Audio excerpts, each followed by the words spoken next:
You ever have someone ask for a favor and you say yes because you're married and that's what married people do? Then that favor turns into a $140,000 nightmare, a foreclosure notice, and a tax fraud investigation? Yeah. That happened to me. My name's Jonas, and a few years back, I made one mistake. I trusted my wife when she handed me an iPad and said, "Just sign here. It's for the bakery." It wasn't. Let me take you back to how I got burned and why Eli Strand, the human haircut who thought he could steal my life, no longer exists in the business world. Metaphorically. Mostly. Backstory.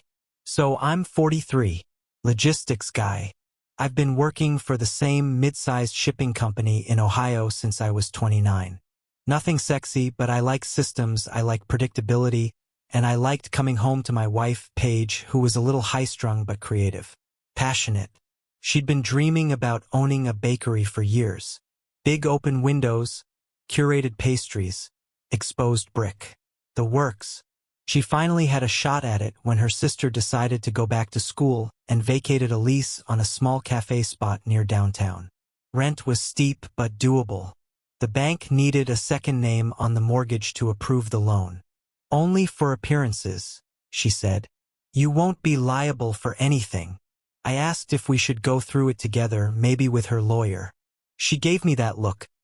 The one wives have when they're 2 seconds from saying, "Why don't you trust me?" So I signed. An hour later, she posted on Instagram, "Dreams don't work unless you do." That sentence haunts me. We're not fighting. We're not even talking less. Things just get shallow.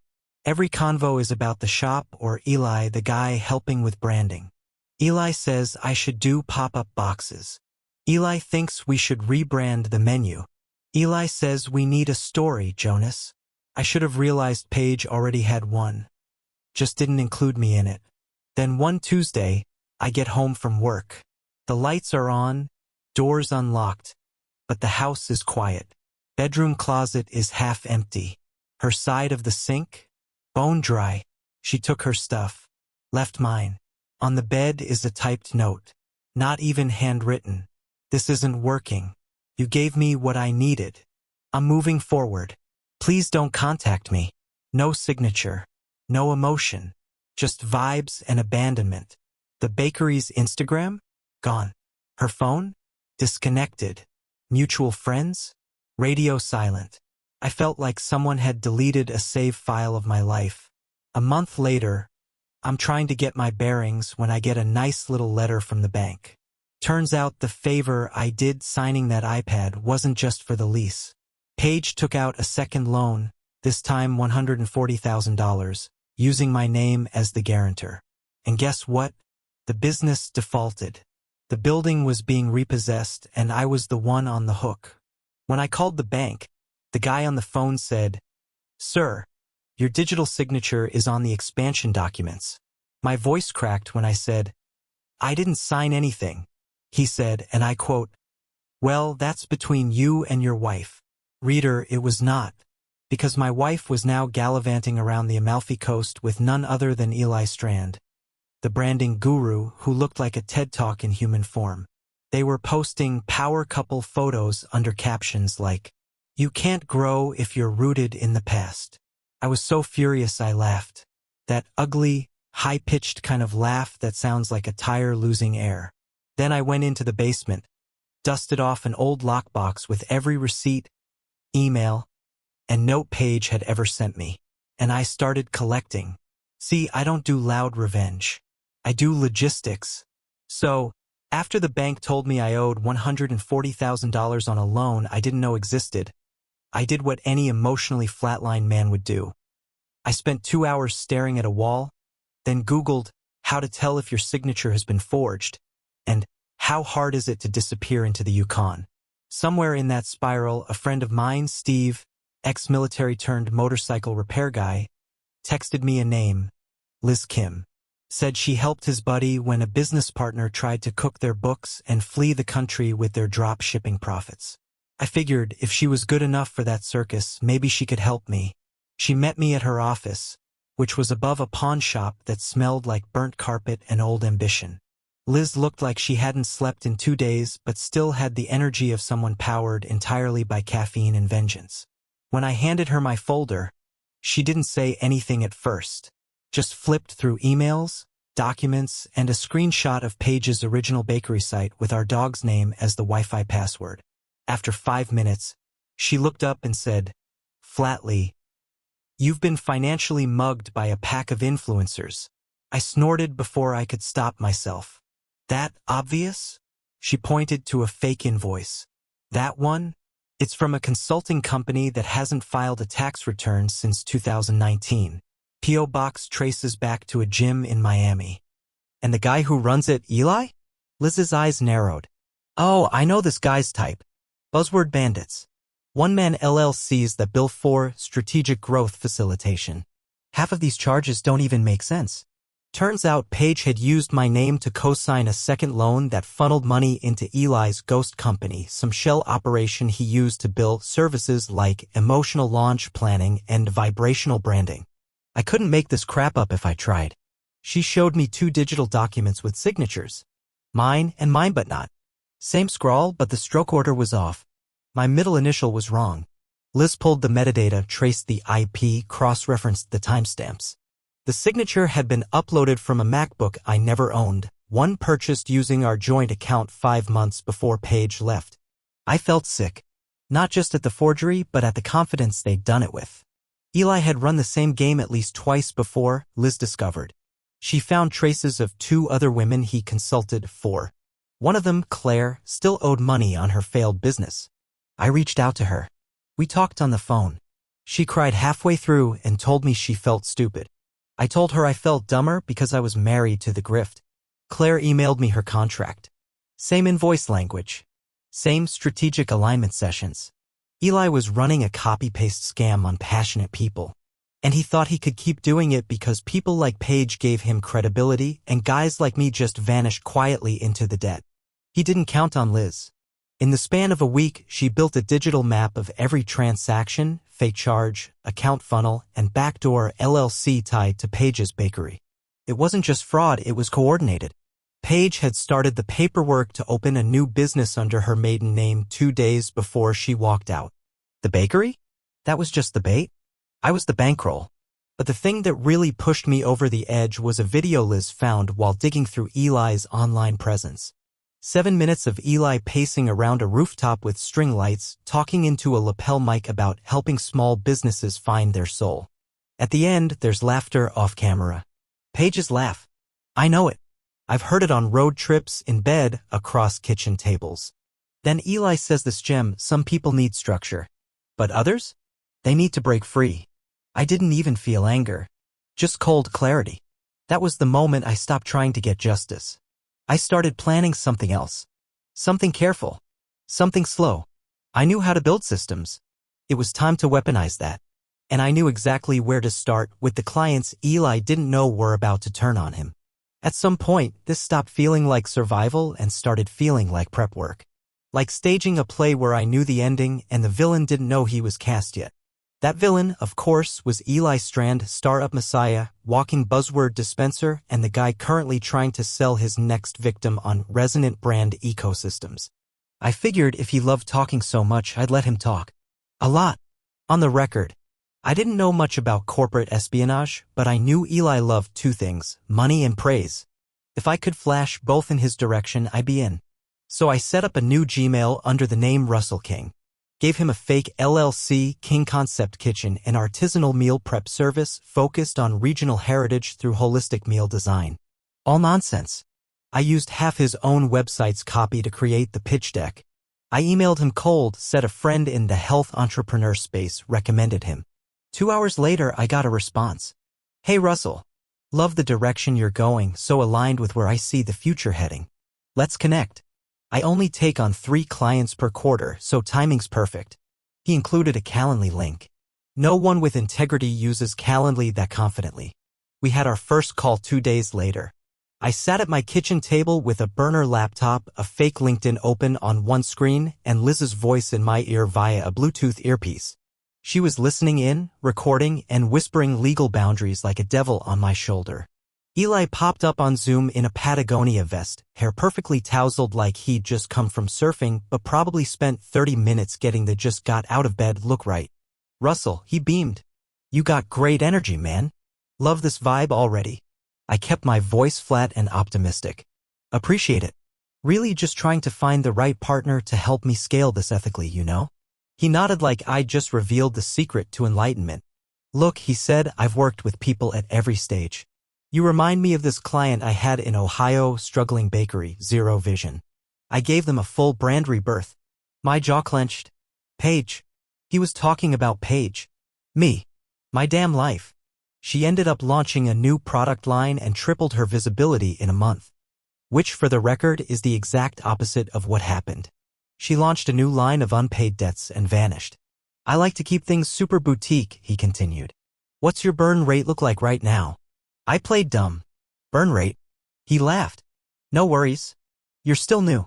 He offered to send me a custom growth plan for a $12,500 onboarding fee. Said it covered strategy sessions, one-on-one coaching, and narrative reframing. Narrative reframing. Jesus. I asked for some testimonials. He sent PDFs. You know how easy it is to create a fake PDF? Let's just say one of his former clients was a woman named Caroline A., with a logo pulled directly from Canva's default templates. Liz was screen recording everything. Annotating live. Flagging every false claim. Over the next 2 weeks, I kept playing the part. Sent Eli fake budgets. Asked leading questions like, how do you usually structure back-end ownership of assets, and do you advise putting your name on LLCs for legal shielding? He answered all of it. Proudly. Detailed. Incriminating. The more he talked, the more I realized he'd never had to shut up. Everyone around him either wanted a favor or didn't want to rock the boat. No one had ever handed him his own rope and said, here, tell me how you tied the last one. And man, he tied a lot of ropes. Eventually, he offered to put me in touch with some alumni from his consulting past. He mentioned Claire, the same Claire I'd already spoken to, claiming she blew up after we worked together. I nearly laughed mid-call. Instead, I said, wow. She sounds like someone I'd love to connect with. Oh, I can ask if she's open to it, he said. But she's super booked these days. Sure, I said, totally understand. Later that night, I forwarded the clip to Claire. Her reply. This ***ing guy is still using my name? Burn him, ***. Already working on it. Next week, I had everything. Recorded Zoom calls with false business claims. Invoices tied to ghost companies. Legal proof of Paige's forged documents.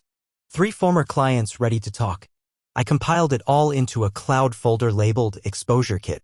Then I sent a teaser to a podcast producer from Inside Hustle, a show that profiles scam artists and fraudulent startups. I used a burner email, sent them just enough to get their attention. They responded within 24 hours. This is insane. When can we talk? I poured a drink. Smiled at my laptop. Soon, I wrote back. Real soon. People always assume revenge is loud.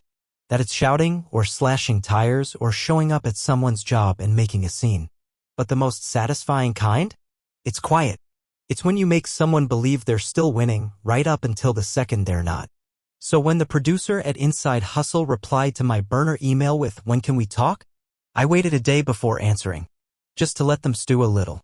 I had that luxury now. The next morning, I got on a secure call with Alyssa, the producer. Sharp voice, no fluff. She'd already done background on Eli just from the initial file. Said he fit a pattern they'd seen before, low-impact con men with high-impact egos. I told her everything. I didn't dramatize. Didn't need to. The story spoke for itself. She was quiet for a moment, then said, you still have the audio recordings? All of them. And you're okay being anonymous? For now. But I'd like his clients to hear the truth from his own mouth. Let's make it hurt, she said. It took them 2 weeks to put the episode together. They verified everything. Brought in 2 of Eli's past clients, Claire and another woman named Marina, both of whom had been left with drained accounts and nonsense invoices. They even clipped Eli's exact words from our Zoom call and played them side by side with his public YouTube pitches. My favorite was this moment where he said to me, I don't get too involved in client finances, legally speaking, and then 5 minutes later offered to help set up creative tax shields using LLCs. Classic. When the episode dropped, it didn't explode immediately. But within 48 hours, it caught fire in the startup world. The title was brutal. Consulting or conning? Inside the mind of a personal brand predator. They never used Eli's last name, but it didn't matter. Anyone who'd worked with him knew. The quotes, the pitch lines, even the dumb Patagonia vest he wore in every video. His name was trending by day 3. By the end of the week, his website was under maintenance and his Instagram was locked. And then Paige called me. Blocked number. I answered out of morbid curiosity. Jonas? Her voice sounded like wet gravel, afraid, cautious, but not remorseful. I thought you weren't going to contact me, I said. I didn't know. About all of it. Eli told me we were just restructuring. That you'd moved on and weren't interested in the business anymore. You forged my signature. She paused. I didn't forge it, she said. I used a digital copy. It was already on file. Paige. Silence. Then she tried a different tack. You've always been methodical. Calculated. I should have expected this. You should have expected consequences. I'm not angry anymore. That's worse. She exhaled sharply. They're calling me. Reporters. Clients. My family. I didn't say anything. Why are you doing this? That made me laugh. Just once. Sharp and hollow. You buried me, Paige. You and Eli left me in debt. Ruined my credit, stole my name, and rewrote my life. All I did was dig up the truth. More silence. Then quieter. What do you want from me? Nothing, I said. I already got it. And I hung up. That same afternoon, Liz emailed me a copy of a document I'd almost forgotten existed. The original bakery lease. The one under Paige's LLC, which had defaulted, expired, and here's the best part, was now available for reactivation through the city for $1. $1. It had just been sitting there, an empty storefront with back taxes and water damage. No one wanted it. The landlord had left it to rot. But I did want it. So I created a new LLC, unrelated to my name, with a mission statement Paige wouldn't have even understood. Community skill building through baking therapy. I bought back the lease, paid off the back taxes, contracted a few ex-union buddies to help gut it, stripped the trendy pastels and live laugh loaf decals right off the walls. We rebuilt the place from scratch, left the brick raw, added steel counters, simplified everything. No gimmicks, just ovens, tables, tools, and people who knew what real work felt like. When the nonprofit baking school opened 6 months later, it was full. We offered free training for ex-cons, former addicts, and single parents re-entering the workforce. The local news covered it. The feel-good story, redemption, second chances. They asked me what inspired the name. Ash and proof, I told them. Because sometimes what's burned down rises better than before. Inside the front window, I had a plaque mounted. Just a small one. Classy. Metal. It read, "This space was rebuilt by the people no one bet on." I heard Paige saw it. No idea what Eli thinks.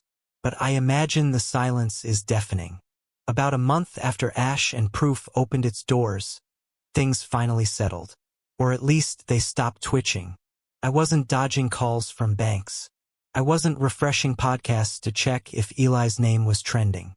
I wasn't waiting for the other shoe to drop, because I'd already thrown it through their windshield. The bakery was busy. Flour in the air, laughter in the walls. You'd think that'd be enough. And it was. Until the envelope showed up. It was waiting for me on the bakery counter one morning. No stamp. No return address. Just cream cardstock.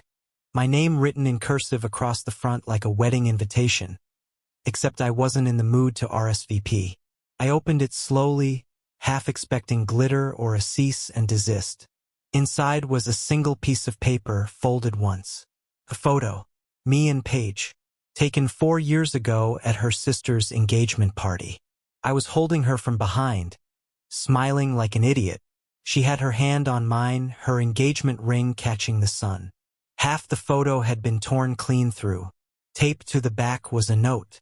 Her handwriting. I hadn't seen it in a while. I didn't think you'd survive this. That's all it said. No, sorry. No. I didn't know what Eli was doing. No real emotion at all. Just that one line. Like she was admitting something or maybe trying to take credit for the fact that I did. I stared at it for a long time. Thought about burning it. Thought about mailing it back with a picture of the ash and proof sign. Then I did neither. Instead, I pulled out my own envelope, one I'd been holding on to for months. See, Liz had uncovered something early on. A forged mortgage addendum with Paige's name on it. It had her IP address, the time of access, even the user profile from her laptop. We didn't end up needing it for court, but I'd kept it anyway. I made a copy. No note, no message. Just that one forged document, clear, irrefutable, in black and white.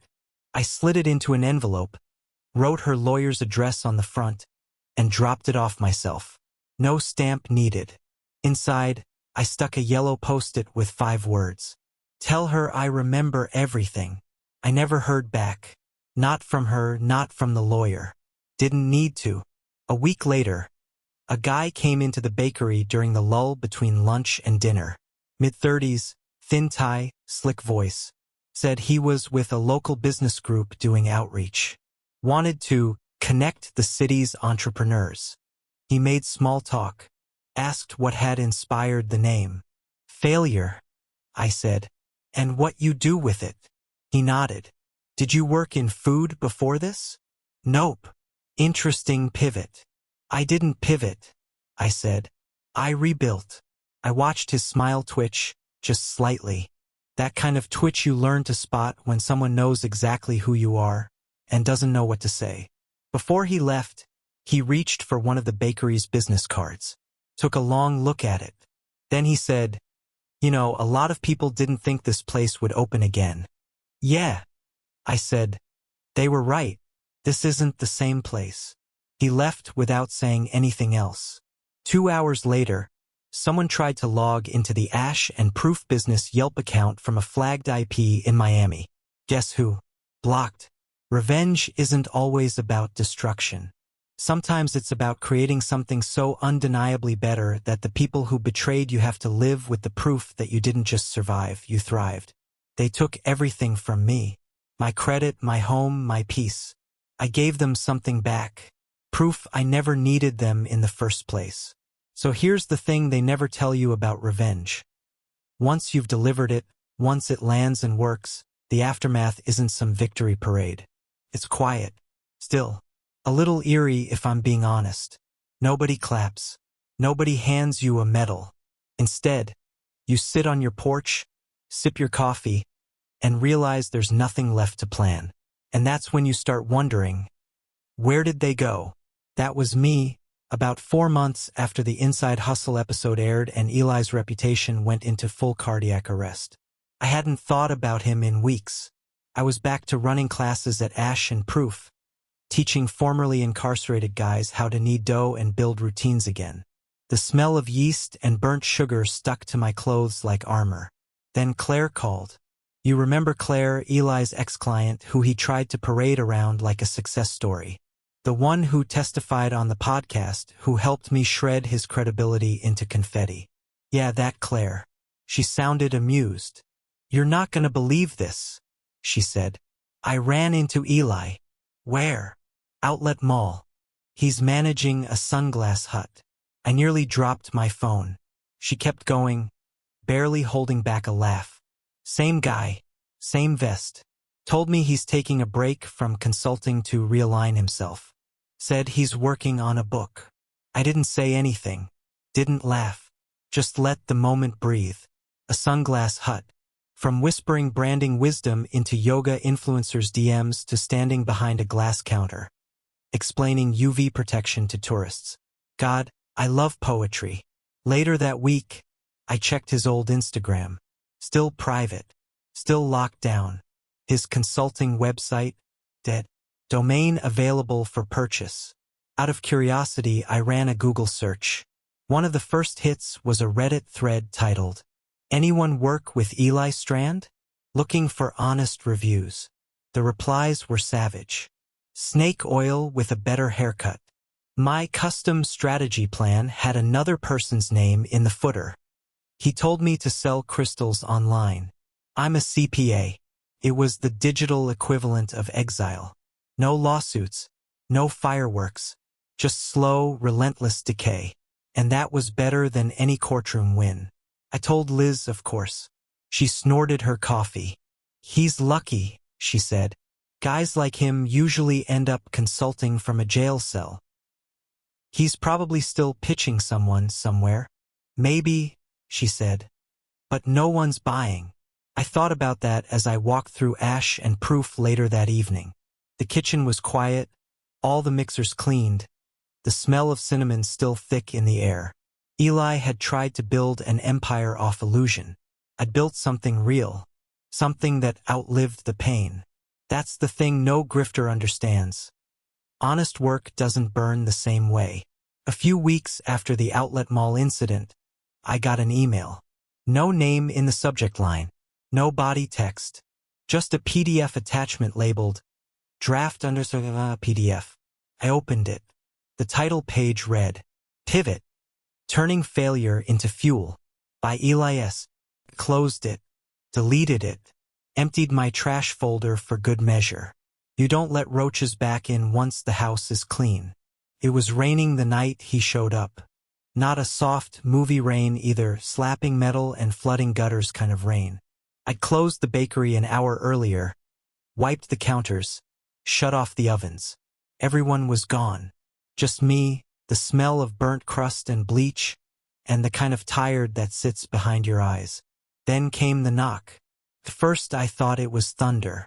Then again 3 sharp raps on the glass front door. I flipped on the front lights. There was a kid standing outside, soaked through. Late 20s, maybe. Hoodie sticking to his face. Big eyes. Nervous hands. He looked like someone who hadn't planned to be here but had to be. I cracked the door open, still holding a towel in my hand. We're closed. I know, he said. Are you Jonas Foster? Every nerve in me snapped to attention. Who's asking? He glanced over his shoulder like someone might be watching. I worked with Eli Strand. I didn't say a word, just opened the door and let him in. He gave me a name, Tyler. Said he was a freelance designer who got pulled into Eli's orbit when he was still in college. Eli had promised mentorship, branding partnerships, startup visibility. You know the pitch. Said he'd borrowed $7,000 from his aunt to launch a custom skateboard apparel line. Eli took every dime in strategy fees. Gave him a brand packet that looked like it was made in Microsoft Word. Ghosted him after 4 weeks. I didn't know how deep the scam went, Tyler said. Not until I heard the podcast. Then I found the bakery. Found your name. He wiped his face with his sleeve. The kid looked like he'd been carrying this for months. Sorry, he muttered. I didn't mean to bother you. You hungry? I asked. He blinked. What? I've got yesterday's sourdough in the back. And half a chocolate tart. He nodded slowly. We sat in the back kitchen. Him eating, me sipping cold coffee. He told me the rest, how he tried to warn others, how he got blacklisted from a local startup accelerator after calling Eli out, how he was stuck working night shift at a print shop, wondering if he was the idiot for trusting someone who looked like success in a vest. You're not the idiot, I told him. You were just hungry. Yeah, he muttered. Still am. That line stuck with me. Before he left, he hesitated at the door. Hey, can I ask you something? Shoot. He looked around the bakery, at the walls, the oven, the soft lighting. How'd you do it? I mean, after all of it. How'd you come back from that kind of betrayal? I thought about it. The sleepless nights. The debt. The therapy I never admitted I needed.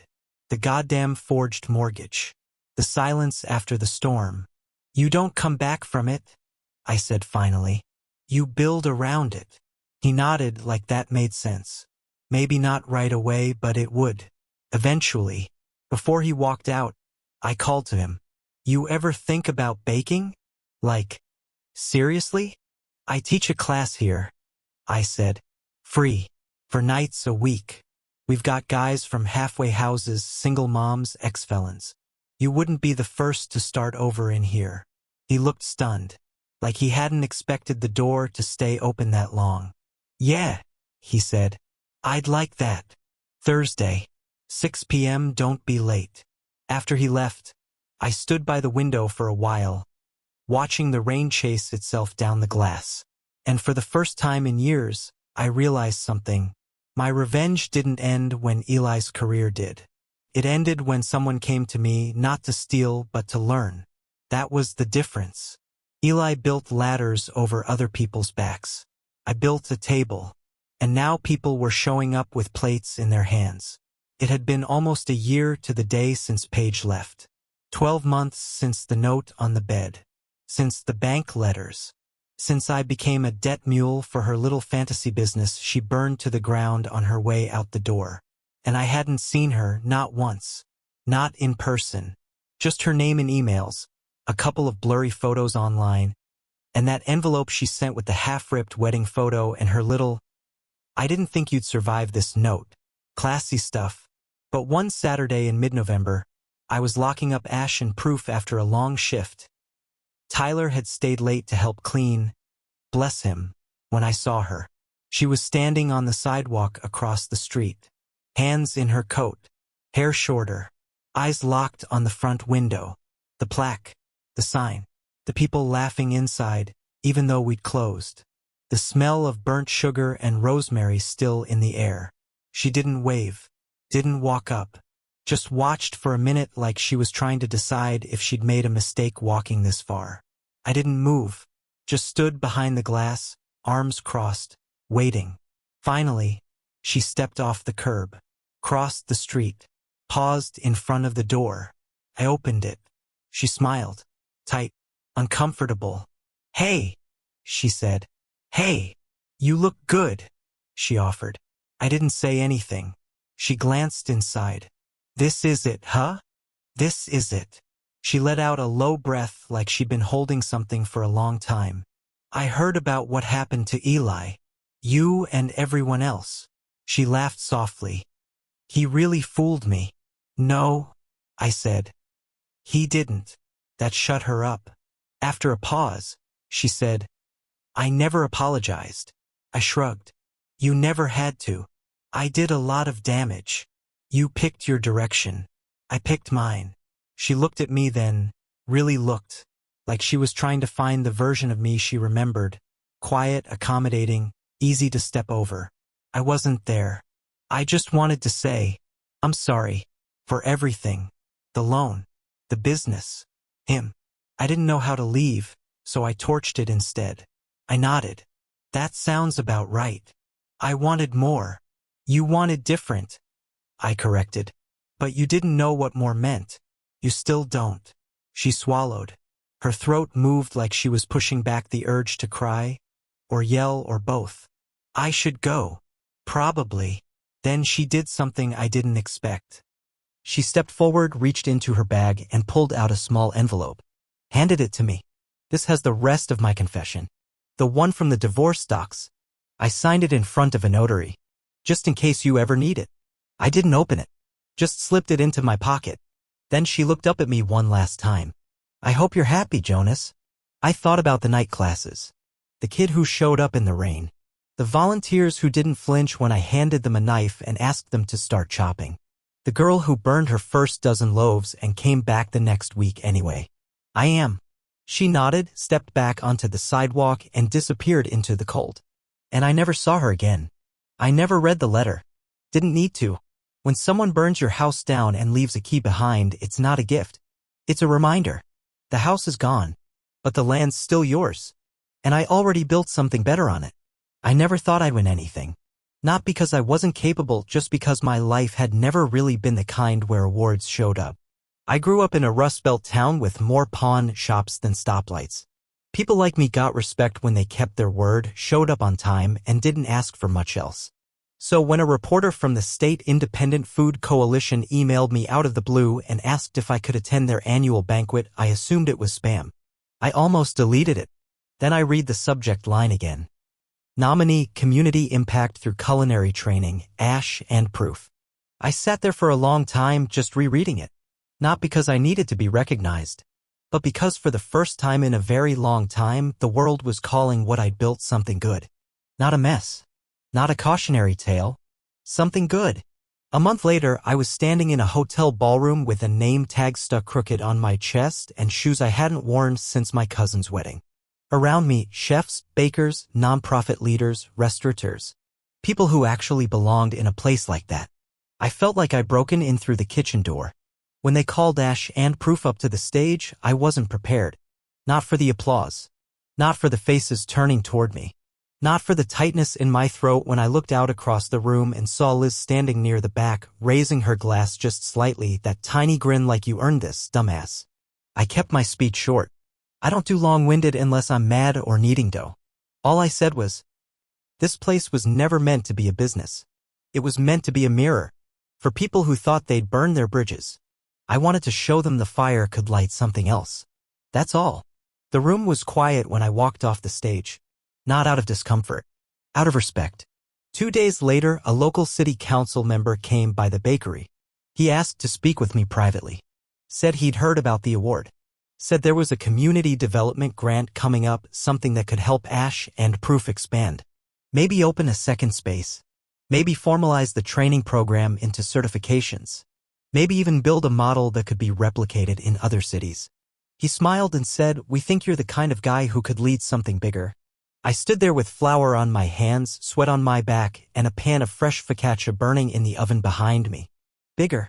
It didn't sound bad, but I wasn't sure. That night, I walked the perimeter of the bakery. Checked the locks. Turned off the lights. Let the silence settle. Then I pulled out the envelope Paige gave me. The notarized confession. I hadn't opened it since the day she handed it over. I sat down at the prep table and opened it slowly. It wasn't just legal language. There was a letter inside. A real one. She said she'd never expected me to fight back. Said she thought I'd fade into the background like I always had. That part stung, but she wasn't wrong. Not before. She wrote, "You were never loud. That was the danger. I mistook your silence for weakness. I didn't realize it was patience." That line stayed with me. I folded the letter, burned it in the alley behind the bakery. Then I stood there in the dark, watching the ashes float upward. I don't know if I'll take the grant. I might. I might not. What I do know is this: they tried to erase me. Paige, Eli, all of them. They didn't just want the money or the bakery, they wanted the story. The version of events that left me small, forgotten, irrelevant. But I wrote a new one. And now? It's getting harder and harder for them to pretend I was never there. It came in a plain white envelope, no return address. Just my name and the bakeries, printed in tight, careful handwriting. I thought it was another vendor. Maybe someone applying to our apprenticeship program. We get a lot of those now, kids from the vocational schools, folks looking for second chances. But when I opened it, it wasn't a resume. It was a letter. Written by hand, front and back. Blue ink, a little shaky, like it had taken time. "Dear Jonas, you don't know me, but my husband does. He's one of the men you gave a chance to when no one else would. The guy with the shaky hands and the neck tattoo who messes up the muffins but gets the bread just right? That's my husband, Marcus. He came home after his first week at Ash and Proof with flour in his hair and tears in his eyes. I asked what happened.